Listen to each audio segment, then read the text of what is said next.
The chapter of fitrah.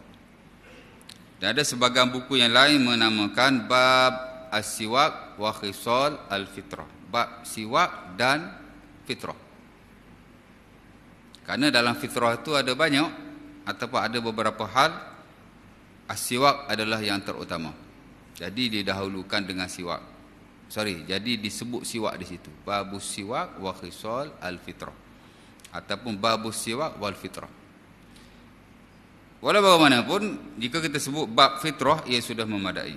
Ya, kerana siwak sudah termasuk. Ala kulli hal, bergantunglah kepada si pengarang atau seseorang alim ulama itu. Ya. Nama ni tak ada apa-apa. Sekadar nak taruh dalam bab itu saja. Dan saya dalam nota saya menamakan bab ini sekadar bab fitrah. Bab fitrah, ya. Dan saya memulakan juga dengan babus siwak, the same thing. Diikuti dengan siwak, fitrah-fitrah yang lain. Ala kulli hal, sebelum kita nak sebut tentang hak ehwal fitrah yang ada dalam bab ini, ya, kita sebut sikit sebanyak perkara yang bersabit dengannya untuk pengetahuan amlah, terutama yang bersabit dengan definisi. Kerana sebenarnya setiap daripada bab tu ada mukadimah dia. Dulu babu al-miyah. Ya, saya percaya saya mulakan dengan sedikit pendahuluan lah tentang apa itu babul miyah. Sama juga dengan babul aniyah. Kenapa bab ni penting? Kerana kita nak disuruh solat. Solat tu kena ambil wuduk. Air tu mesti duduk dalam bekas. Kalau air duduk dalam bekas yang najis, air confirm juga jadi najis. Jadi mau tidak mau mesti didahulukan. Nazariyan wa mantiqiyan. Logically. Macam itulah. Air mesti duduk dalam bekas kan. Jadi, ya. Kemudian qada hajat. Ada siri pendahuluannya juga. Fitrah pun samalah, ya. Baik. Fitrah-fitrah ni tuan-tuan, saya yakin tuan-tuan pun dah faham. Secara umum, ada general idea tentang fitrah. Kenapa? Kerana bahasa Melayu juga ada perkataan fitrah. Walaupun ia berasal daripada bahasa Arab. Betul tak? Ya. Orang Melayu pun kata fitrah juga. Itu kita panggil kata pinjaman. Kebiasaannya diambil daripada bahasa Arab atau bahasa Inggeris. Bahasa Inggeris more on technologies, bahasa Arab more on religious matters. Bahasa Inggeris ni lebih kepada teknologi, bahasa Arab lebih kepada hal-hal keagamaan. Fitrah ni pun ada hubung kait dengan keagamaan sikit, maka kita ambil lah perkataan itu, ya. Jadi asalnya bahasa Arab, ya. Di Melayu kan, kata pinjaman, kata serapan, ya. Ada sebahagian buku Melayu tata bahasa dia kata bahasa pinjaman, ya. Ada sebahagian dia kata serapan. Kata serapan tu lebih tepat lah. Kata pinjaman ni okey juga kan. Tapi kalau pinjam kena hantar balik. Ini pinjam tak hantar-hantar kan. Buat hak dia sampai sudah kan. Tapi bahasa ni perkara yang berlaku dalam mana-mana bangsa dan tamadun. Bahasa ni dia berkembang dan dia menyerap bahasa-bahasa yang lain. Hatta Arab pun. Bahasa Arab pun tu dia serap juga bahasa-bahasa yang lain. Ya. Cuma bahasa Arab adalah bahasa yang paling kurang menyerap bahasa-bahasa asing di dunia. Itu yang kita belajar dulu. Dalam hal tabiat bahasa, dia sentiasa menyerap daripada bahasa-bahasa yang lain. Bukan bahasa Melayu saja, ambil bahasa Inggeris, ambil bahasa Arab. Bahasa Arab pun ada ambil bahasa lain juga, khususnya bahasa Inggeris. Ada negara Arab yang telah dijajah oleh kerajaan-kerajaan tertentu, dia serap bahasa tu, bahasa yang jajah dia itulah, ya. Orang Arab ni tuan-tuan, bahasa Arab kampungan yang lebih pelik lah berbanding Arab-Arab yang lain. Tak tahu Arab apa? Libya. Kalau dia cakap Arab, memang tak bunyi Arab. Kalau dia cakap Arab Ami lah, cakap dia punya slang dia kan, lahjah dia, bahasa kampung dia kan. Memang Libya ni tak bunyi macam Arab, bunyi sebiji dua je. Dia tak sama macam Mesir. Mesir ni kalau dia bercakap satu ayat, mungkin 7-8 perkataan tu Arab lah bunyinya. Yang standard, hak lain tu macam kita tak tahulah pasal dia bukan standard. Saudi lagi okey. Kalau dia cakap satu ayat mungkin ada 10 perkataan, 9 perkataan kita boleh faham. Mungkin ada 1-2 kita tak faham. Mana masih Arabic lah di situ. Tapi kalau Libya dia cakap Arab, ya. Sebab dia banyak ambil bahasa Faransa, bahasa Perancis. Yang jajah dia tu Perancis. Ya. Dan dulu saya ada kawan di kedutaan Libya. Saya ingat last 10 years kot. Ya. Jemaah di satu surau di Segambut.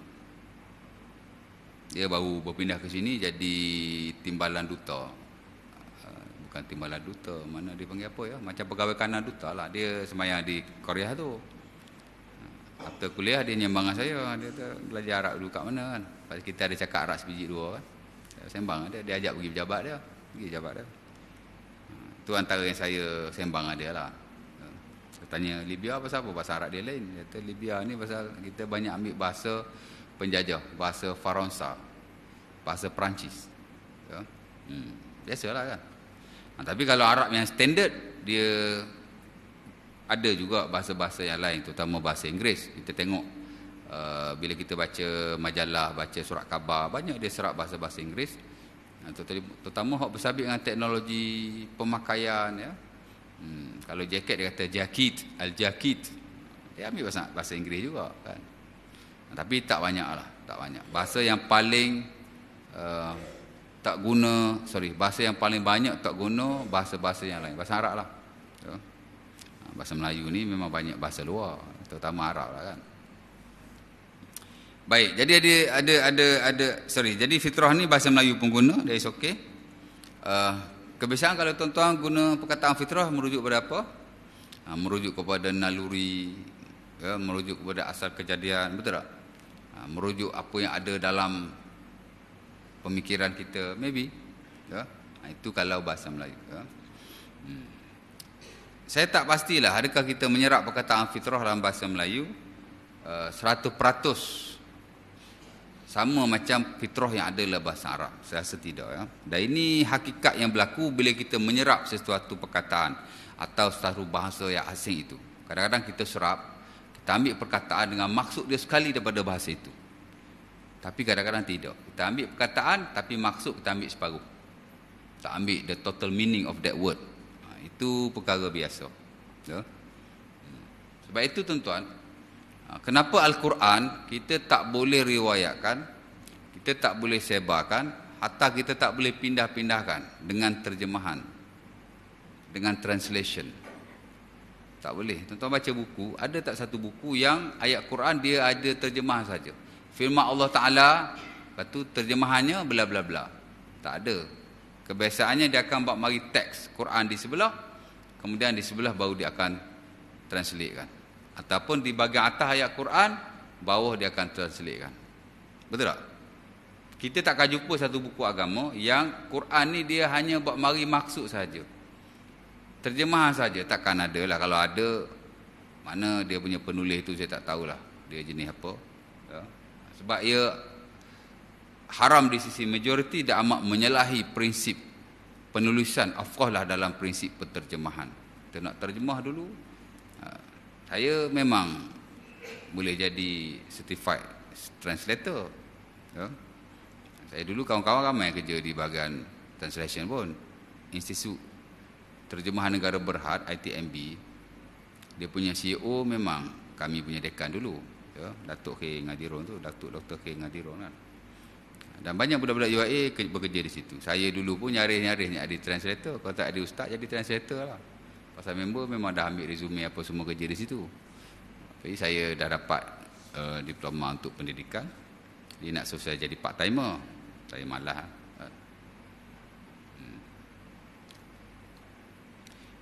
Ayat Quran kita mesti translate dengan teknik sekali. Ya. Lain-lain tak apa.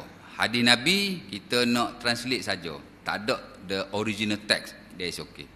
Tapi sebaik-baiknya buat marilah matan yang asal, teks yang asal ya. Tapi insya-Allah Taala tidak berdosa dan tidak mengapa.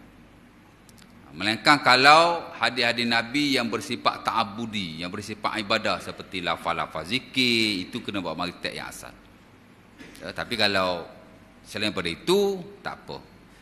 Kerana sebahagian besar hadis Nabi pun yang tidak melibatkan ibadah, sahabat meriwayatkan ni secara makna. Sebab tu kita lihat ada satu kes, lafaz macam-macam. Kerana sahabat ni dia riwayatkan saja, tapi maksud dia sama, tapi lafaz berbeza-beza. Tapi kalau hadis tu ibadah, hadis berkait dengan zikir umpamanya, kebiasaannya dia the same, dia sama. Sebab itu ulama kita, antaranya Imam Al-Qurtubi rahimahullah, an-nusus allati la dia kata apa? Dia kata an-nusus allati ta'abbad biha la yajuzu tabdiluha. Nas yang melibatkan ibadah, kita tak boleh tukar ganti. We must preserve the original text. Pasal dia ibadah. Mana kita boleh tukar? Masuk tandas, keluar tandas, masuk masjid, keluar masjid, hadis Nabi pun tak boleh ubah. Masuk kenderaan, keluar kenderaan, of course lah sebahagian daripada doa atau zikir itu daripada ayat Quran. Kalau bukan daripada ayat Quran sekalipun, kita tak boleh ubah. Kita kena jaga hak macam tu je lah. Ya?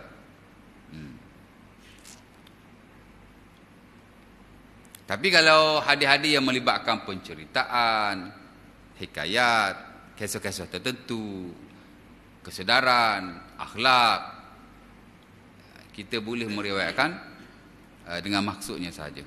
Kita boleh tulis, kita boleh ajar, kita boleh ni kan. Atas sahabat pun meriwayatkan berbeza lafaz-lafaznya. Maksudnya mereka tu meriwayatkan dengan maknanya, bukan lafaznya. Lafaz tu tak penting. Yang penting makna dia tu. Tapi kalau ibadah, lafaz tu penting. Samalah dengan maksudnya, ya. Jadi hadis tu ada sikit beza. Tapi ayat Quran tak ada khilaf. Kita tak boleh buat sesuatu melainkan kena ada teks yang asal, ya. Kita tak macam agama lain, ya. Taurat apa bahasa asal dia? Kipti kan. Tuan-tuan baca kalau Bible yang ada in the market, Bible dalam bahasa Inggeris, itu bukan original Bible. Dia dah translated. Of course lah ada banyak version, betul tak? Tapi nak cerita dia bukan bahasa asal. Dia dah jadi bahasa yang ditranslatekan, sama ada Inggeris atau bahasa-bahasa yang lain. Begitu juga Taurat kalau ada lah. Saya tak pastilah di tempat kita. Tapi kalau Bible senang didapati. Ada, tapi kalau Taurat saya tak pasti. Tapi kalau kat negara luar, Taurat ada, tapi sama juga version bahasa Inggeris. Bukan bahasa asal dia tu. Bahasa asal dia bahasa Ibrani. Saya pun tak tahu bahasa Ibrani ni bahasa apa, tapi bahasa kaum Nabi Musa lah. Ya? Quran walaupun dah 1400 years, macam itulah bahasa Arabnya. Ya? Apa hikmahnya? Hikmahnya tuan-tuan, of course ada perintah Allah nak jaga kesucian Quran tu sendiri, ya. Tapi antara hikmahnya juga ialah kerana translate ni tuan-tuan, dia tak mampu nak menunaikan bahasa yang asal 100%. Kalau saya translate, that one comes from me. Kalau Haji translate, that one comes from you. Haji punya translation boleh jadi berbeza dengan saya punya translation, tapi dia boleh mendatangkan maksud yang sama. Tapi kadang-kadang manusia dia takkan sama. Of course kalau tuan-tuan tengok 2-3 terjemahan Al-Quran bahasa Melayu, ada slightly difference, mesti ada sikit sebanyak perbezaan, because translation, ya. Tak kisahlah dengan bahasa Melayu ke, dengan bahasa Inggeris ke, translation pasti tidak akan sama. Tak kisah awak nak translate macam mana pun, as no as dia tak lari daripada ayat tu, dan ayat tu terjaga. That's why ayat kena ada and then translate lah. Tapi tak boleh translate suka-suka kita pula. Ada disiplinnya. Orang yang ahli boleh translate ke? Kalau kita secara nak translate biasa tu, kita rujuk juga translate yang ada, ya. Tapi macam saya, tak perlu saya nak hafal word by word translation yang ada dalam buku terjemahan ataupun Quran terjemahan bahasa Melayu tu, because I know Arabic.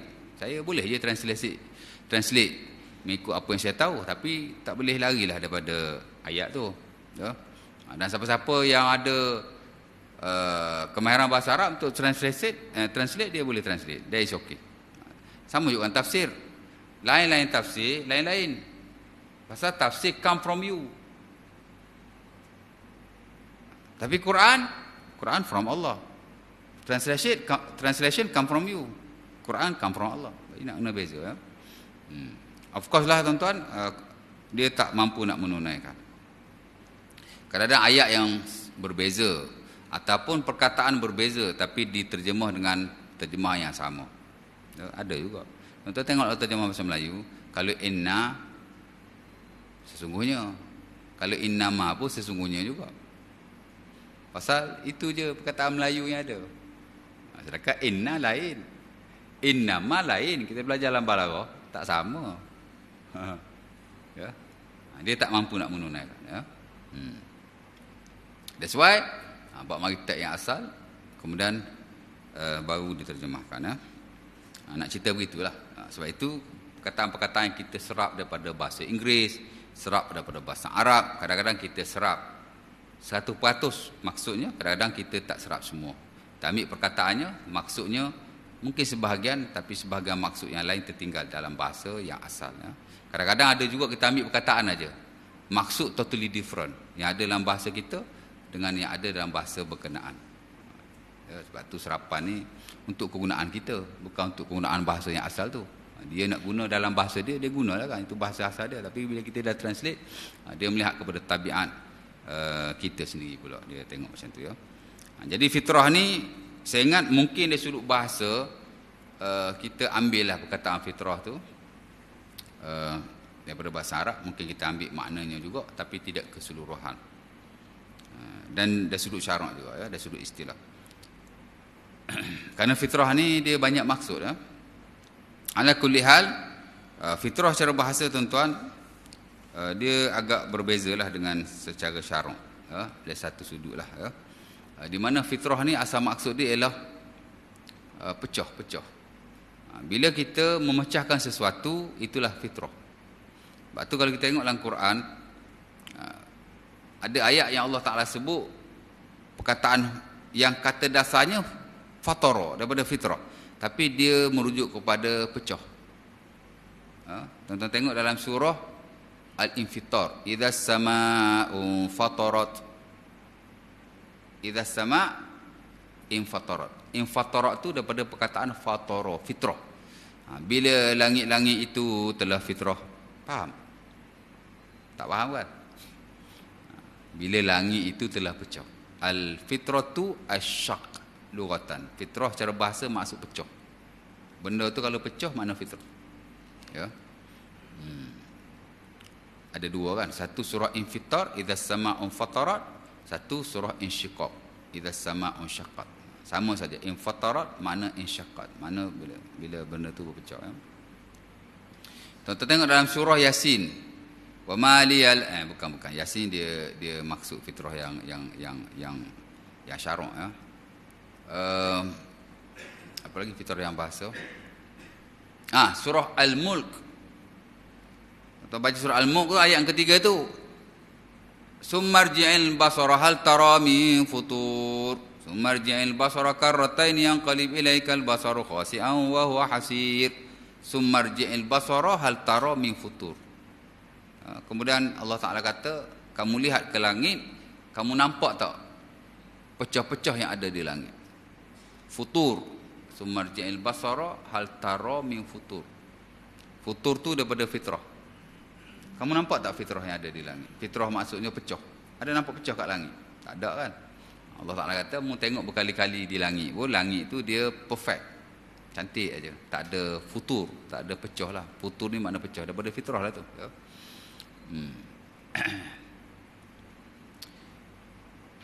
Kana Nabi sallallahu alaihi wasallam qama min al-lail hatta tawarramat qadamah, wa fi riwayah hatta tafattara qadamah.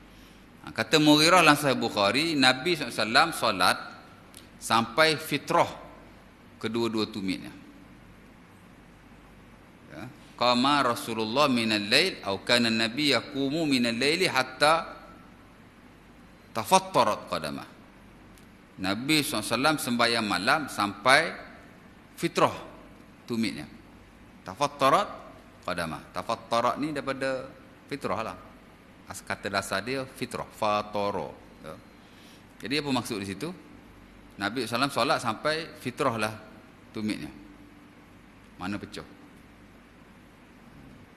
Pecah Macam mana ya Nabi solat sampai pecah tumit? Kuat semayang lah kan.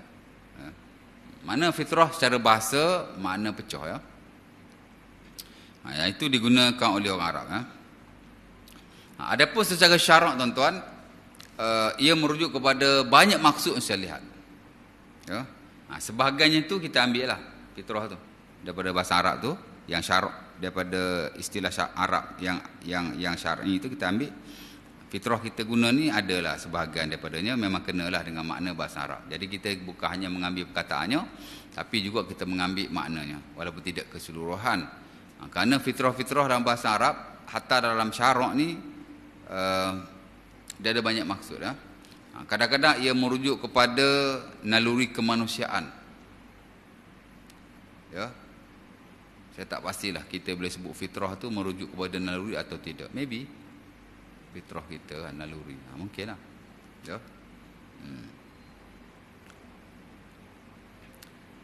Kadang-kadang ia merujuk kepada kebiasaan apa yang manusia lakukan. Ya, tabi'ah basyariyah. Ada juga. Itu satu maksud daripadanya. Ya. Kita boleh cakap fitrah tabiat kita. Boleh ada juga. Boleh ada. Ya. Kenalah dengan bahasa Arab tu ya. Kadang-kadang ia merujuk kepada asal kejadian. Fitrah-fitrah ni asal kejadian. Aslu al-khilqah, asal kejadian. Ya. Dan ini yang banyak diguna pakai dalam Al-Quran hatta dalam hadis-hadis Nabi SAW. Ya. Fitrah ni maksudnya asal kejadian. Ya. Yang mana kita tidak boleh merubahnya.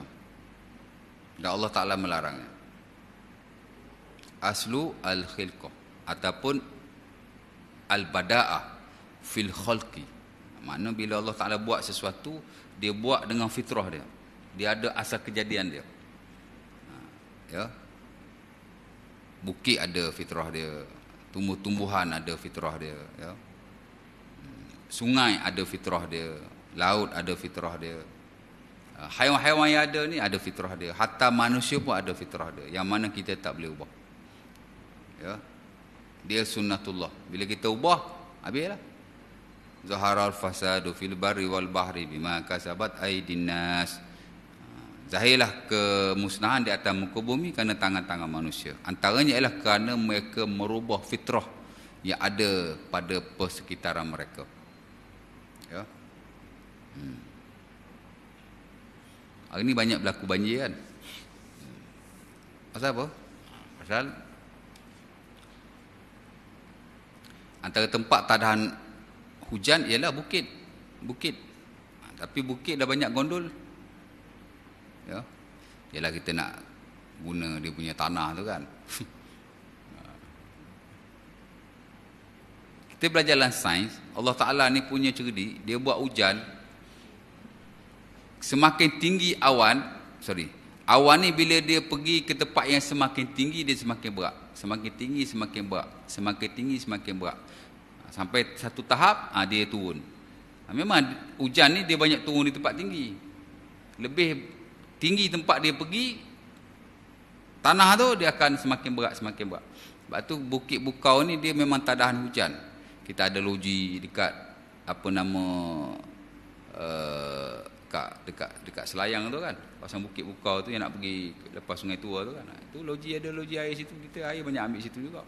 Kat Kuala Selangor, kita ada dekat Balakong, itu semua kawasan bukit. Tadahan loji kita banyak bukit. Memang hujan banyak turun kat situ. Ya. Cuba kalau bukit kawasan tu kena gondol. Tak ada air lah kita. Masak. Ya. Pasal itu fitrah. Of course lah kalau fitrah tu melibatkan tubuh badan kita. Ada benda kita tak boleh ubah kan. Itu fitrah. Asal kejadian manusia. Ya. Dan orang Arab tuan-tuan, bila dia nak kata, aku yang mula-mula buat benda ni. Dia kata, ana fatartuhu. Aku yang mula-mula buat benda ni. Ya, macam Ibn Abbas, dan Tafsir At-Tabari. Ada dua orang Arab ni dia bergaduh. Pasal apa? Dua-dua claim telaga tu dia punya. Dan Ibn Abbas, walaupun dia orang Arab, tapi dia kata, baru pertama kali dia dengar perkataan fitrah merujuk kepada orang yang mula-mula buat sesuatu. Dia dengar orang Arab tu duduk bergaduh. Hak ni kata ana khalaqtuhu ataupun ana badatuhu. Aku yang mula buat telaga ni. Seorang lagi pula kata ana fatartuhu. Aku yang memfitrahkannya. Maksud aku hak mula-mula buat. Ya, telaga ni. Kata Ibn Abbas atau aku mula-mula perkataan atau aku mula-mula dengar perkataan fitrah diguna pakai untuk itu. Ya. Jadi asal kejadian kadang-kadang ia merujuk kepada apa lagi? Agama. Ya. Faqim wajhaka lid-dini hanifa fitratallah allati fatara an-nasa 'alaiha la tabdila li khalqillah zalika ad-dinul qayyim walakinna aktsaran nasi la ya'lamun. Allah Ta'ala kata, fa'akim wajhaka lid-dini hanifa. Dirikanlah wajahmu kepada agama yang hanif. Agama yang lurus. Ya. Fitratallah allati fataran nasa 'alaiha. Kerana agama ni adalah fitrah yang Allah Ta'ala fitrahkan ke atas manusia. Jadi fitrah-fitrah ni ialah agama tu sendiri, Islam tu sendiri. Ya. Agama yang datang daripada Allah semua agama fitrah. Bukan hanya kita Islam mak Nabi Muhammad lah. Agama Islam hak dulu-dulu pun dia akan selari dengan manusia. Dan kemanusiaan dia agama fitrah. Ya. Tapi of course lah dah diubah kan. Tapi asal dia fitrah. Pasal hak mari daripada Allah ni dia pure. Dia fitrah. Of course lah Islam yang kita anuti sekarang. Ya. Sebab tu Allah Ta'ala kata agama ni fitrah yang Allah Ta'ala jadikan. La tabdila li khalqillah, dan tak boleh ubah akan kejadian Allah, ya, penciptaan Allah. Agama tu sendiri adalah fitrah. Sebab tu agama kita tak boleh ubah. Ubah agama habis kan. Ya. Agama dia mesti solely come from Allah and Rasul. Dia tak boleh nak memandai-mandai walau sikit pun. Ya.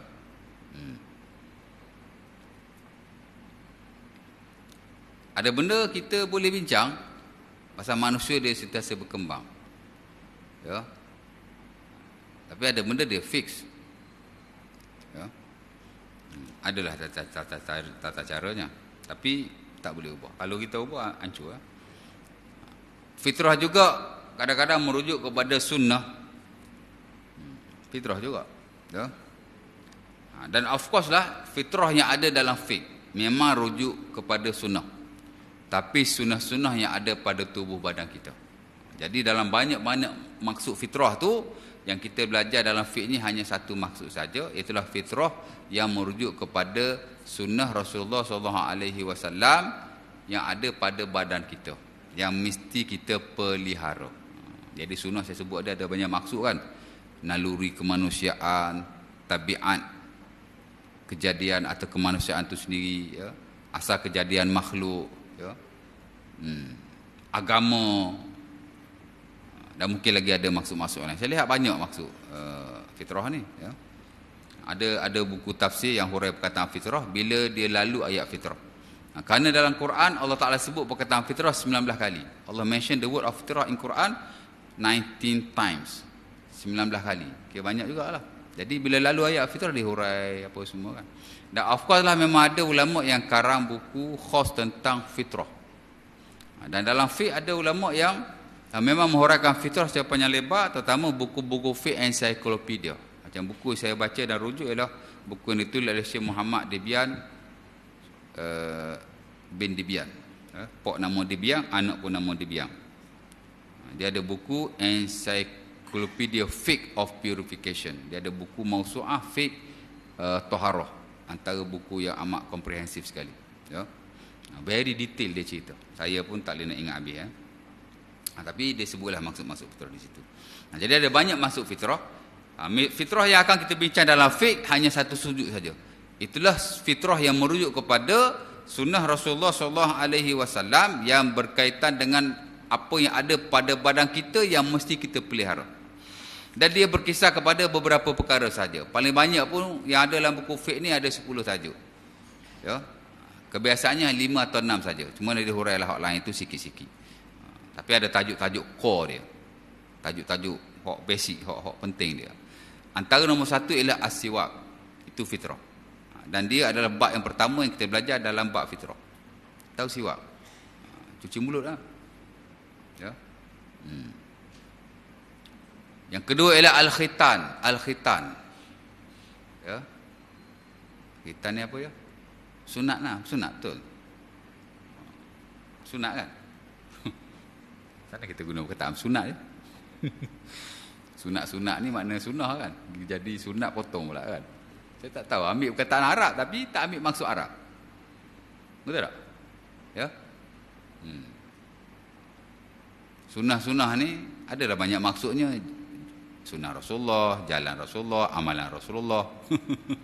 Kita guna sunat, potong.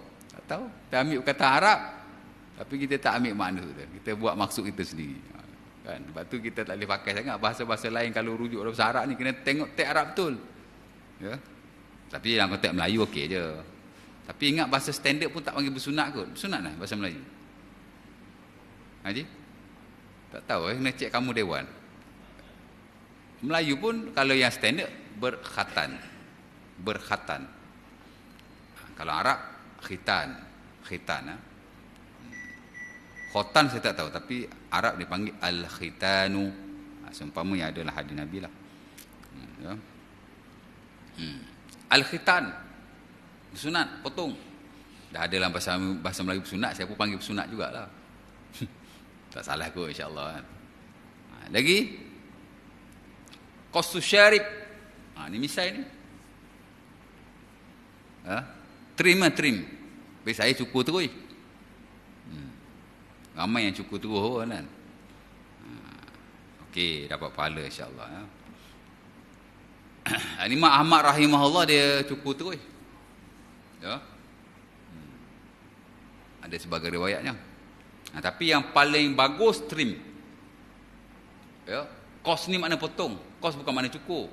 Dalam lafaz Rasulullah, Nabi kata qassu syari, potong misai. Kata An-Nawawi, yaqussuhu hatta yabdu ala tarafi syarah. Dia jangan cukurlah, dia potong saja bagi dia ada sikit ni di atas bibir-bibirnya. Maksudnya sebaik-baiknya trim ya. Trimlah, ya, potonglah kan. Tapi jangan potong semua, jangan cukur semua, itu the best. Tapi kalau cukur semua pun dah is okey. Termasuk kepada trim juga. Cuma hok terbaik ya. Kalau biar aja lebih daripada bibir mulut makruh. Tapi tidak haram. Ya, sebab tu fitrah-fitrah yang ada dalam fiqh ni dia tak wajib. Ya, kalau fitrah hak tadi dia macam wajib, asal kejadian mesti dipelihara, wajib. Fitrah yang merujuk kepada naluri kemanusiaan itu wajib, mesti dipelihara. Mana boleh tukar naluri kita? Kita naluri lelaki nak tukar pergi naluri wanita, mana boleh? Kan?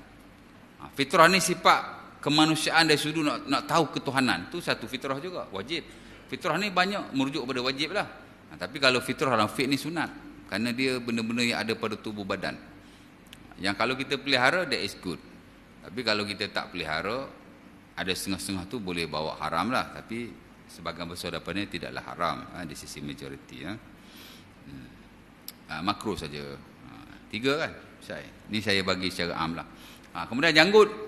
I'fa'ul lihyah. Apa ni i'fa'? I'fa' ni makna biar je janggut. Jangan potong. Jangan potong. Lepas tu ada segelintir ulama' termasuk yang kontemporer, dia kata kalau potong janggut haram. Hatta Al-Imam Syafi'i rahimahullah, dalam dia sebut kalau kita potong janggut la yajuzu macam dia kata? Dia kata tidak harus. Kita ingat teks asal dia. Tapi dia kata kalau ambil, dia kata kalau kau ambil gunting lalu kamu potong janggutmu, kata Imam Syafi'i la yajuz, tidak harus. Jadi ulama Syafi'i pun urailah apa maksud tak harus ni, sebab kata haram. Tak harus ni muqabil al-haram, in the opposite of dia kata tak harus ni ialah maksudnya haram lah. Tak harus kan, tapi cuma kata tak harus ini hanya makruh saja. Tapi Imam Syafi'i tegah juga, dia kata la yajuz. Dia kata tak harus, dia tak kata haram, dia pun tak kata boleh, dia kata tidak harus. Tak harus ni orang boleh bagi masuk macam-macam ya? Tapi majoriti kata sunnah saja, tidak wajib. Mana kalau kita potong janggut semua pun tidaklah haram, tapi kita miss kebaikan dan pahala banyaklah kan. Ibadah yang paling senang janggut simpan, nak potong buat apa biar. Paling-paling trim lah, bagi ada sikit, jangan potong semua. Kalau trim sebahagian kata harus, sebahagian kata makruh, dan sebahagian pun kata haram, pasal dia kata tak boleh potong langsung, biar aja kan. Pasal Nabi kata Nabi kata uhfus syawarib wa arrikhul liha. Nabi kata kamu kena trim misai dan kamu kena lebat-lebatkan janggut. Lebat-lebatkan. Saya tak lebat janggut ni sikit, tapi saya potong juga. Ya. Qardawi hafizahullah ataupun rahimahullah, dia hurai dalam buku dia Fiqhu At-Taharah tentang janggut ni, antara yang saya suka jugalah ya. Dia kata bak janggut ni ada yang agak keras, haram potong, tapi dia ada hujah yang bagus, biarlah kan. Ya. Dan majoriti kata tidak haram, cuma sebaik-baiknya kalau nak potong jangan potong semua, tinggalkanlah sebahagiannya. Dan kalau kita potong, sebaik-baiknya ialah bila ia terlalu lebat ataupun panjang sehingga melebihi daripada satu genggaman. Kalau kurang pada segenggam tak payahlah potong, tapi kalau dah lebih segenggam dia boleh potong, kerana ada hadis yang sahih Ibnu Umar radhiyallahu taala anhu, dia memang potong janggut yang lebih ni bila di bawah genggamannya, dia pegang gitu dia potong. Tu Ibnu Umar. Takkan Ibnu Umar buat benda haram kot, tak tahulah kan, Allah Taala alam, tapi ada hujah yang berbeza lah ya. Sebab itu Al-Imam Al-Ghazali rahimahullah dalam Ihya, dia kata kalau nak potong biar lebih daripada segenggam, potong dia, is okay ya. Tapi Qardawi kata tidaklah haram, cuma sebaik-baiknya jangan kita potong bagi habis. Kalau kita potong habis, mana amat-amat tidak digalakkan ya. Ala kulli hal, dia kata janji kita cantiklah kemas ya. Mana kata janggut kita ni, dia kata kalau panjang sangat pun, kalau nampak tak cantik ataupun nampak tak kemas, tak bagus juga. Kerana al-Islamu jamilun yuhibbul jamal. Islam ni dia agama yang suka kepada cantik penampilannya ya. Bukan soal janggut tu panjang ke pendek. Janji Qardawi kata jaga penampilan. Sebaik-baiknya ada janggut, tapi biar kita terurus ya. Ada orang janggut panjang tapi bersepah-sepah, tak urus, nampak. Dia kata wajhu musyawwah, jangan sampai muka kita ni nampak tak elok lah dengan sebab ada janggut. Janggut sepatutnya macam Nabi kata zinatur rajul al-liha. Janggut ni dia perhiasan lelaki, tapi jangan bagi nampak macam tu. Macam itulah nak cerita ya. Berapa tadi? 5 kan? 5 kan? Lepas janggut 5 kan? 4. Lagi potong bulu kemaluan. Ya, jangan cabut. Boleh cabut lah. Cabut bulu ketiak. Ini ada yang bab-bab dalam ni lah ya. Next nanti kita akan kongsi lah sikit sebanyak. Bulu ketiak asal dia cabut, kadang sakit, cukur. Macam Imam Syafi'i rahimahullah, dia cukur ketiak. Anak murid dia ada nama Ibnu Abdil A'la. Ni one of the student of the Syafi'i. Salah seorang student Syafi'i yang masyhur juga. Nama dia Ibnu Abdil A'la. Dia pun tanya pada tu guru dia, pasal apa cukur? Kan Nabi suruh cabut. Betul tak? Ya. Apa jawab Imam Syafi'i? Imam Syafi'i kata, ana a'lam annahu dia kata, ana a'lam anna natfa sunnah walakin la aqwa 'ala al-wajh. Imam Syafi'i kata, aku tahu sunnah cabut, tapi aku tak tahanlah, sakitlah dia kata. Jadi aku cukurlah. Ya. Dah Nabi sebut cabut. Kalau nak ikutkan, kalau kita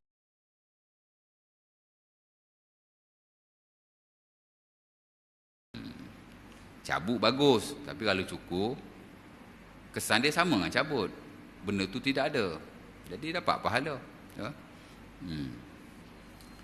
Macam misai juga, trim lagi bagus, tapi kalau kita cukur dia is okey. Hasalalahu ba'du sunnah.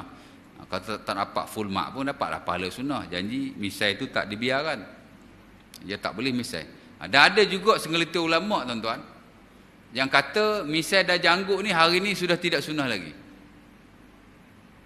Ada juga. Dan ni disebut oleh Qardawi dan sebagian ulama termasuk tokoh di Malaysia pun ada yang sebut. Memang ada lah ya. Kerana apa? Kerana jika dia melihat kepada hadis-hadis pasal misai yang janggut ni, Nabi suruh orang kita ni potong janggut atau trim. Nabi suruh trim janggut, trim misai dengan simpan janggut. Kerana apa?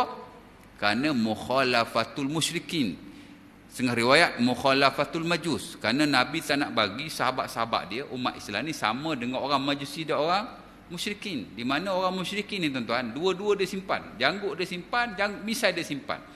Jadi Nabi suruh simpan janggut je. Misai jangan simpan. Trim sikit. Bagi nipis saja. Nampak beza mukamu dengan muka orang bukan Islam. Tapi hari ni dia kata janggut dan misai sudah bukan identiti orang musyrikin lagi. Dia tak sama macam zaman Nabi. Jadi dia kata janggut dan misai ni tak sunnah. Dia tak ada kena-mengena dah hari ni, dalam konteks hari ni. Ada yang kata begitu juga. Dan Qardawi kata aku tidak setuju dengan perkataan itu. Di atas umum-umum hadis Nabi ada. Jadi dia kata walaupun keadaan sudah berbeza, tapi sebaik-baiknya ia tetap dipelihara kerana ia termasuk dalam sunnah yang digalakkan oleh para ulama sekaliannya berdasar pada hadis-hadis Nabi. Soal dia nak pegang benda tu untuk dia dah is okey. Tapi majoriti ulama tidak berpandangan sedemikian. Nampak? Ya. Insya-Allah taala next nanti kita masuklah tajuk yang pertama, itulah as-siwak. Benda ni tuan-tuan semua dah tahu, mungkin kita go through saja dan memperbetulkan sedikit sebanyak kepahaman yang kita ada, mudah-mudahan. Ada nak tanya apa-apa tak? Dah syuruk lah, 7.40 kan syuruk lah. Ada nak tanya apa-apa tak? Ada soalan? Tak ada soalan hari ni. Kalau masjid ni yang paling banyak soalan. Tak ada soalan, kita makan lah. Baru 40 minit. Ingat ke dah sejam. Jadi saya rasa mungkin setakat itu dulu. Tak ada soalan ya? Bagi satu soalan. Belajar tak ada soalan tak syok. Tapi jangan tanya soalan yang pelik-pelik lah.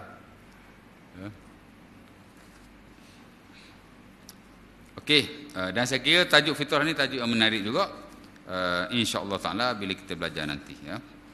Jadi dalam buku saya ni saya cuma tulis trim misai, simpan janggut, potong bulu kemaluan, cabut bulu ketiak, potong kuku. Ada 5 saja. Sebenarnya lebih banyak daripada itu. Tapi saya masuk ni yang paling basic. Saya ingat mungkin dalam satu kuliah boleh habis kot. InsyaAllah ta'ala. Ya. Bak siwak lah lama sikit.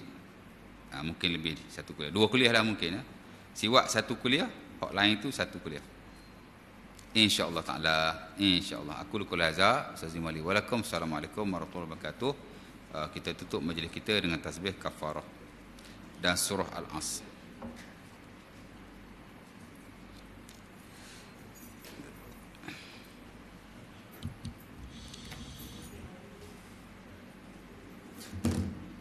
Bismillah. Tadi apa?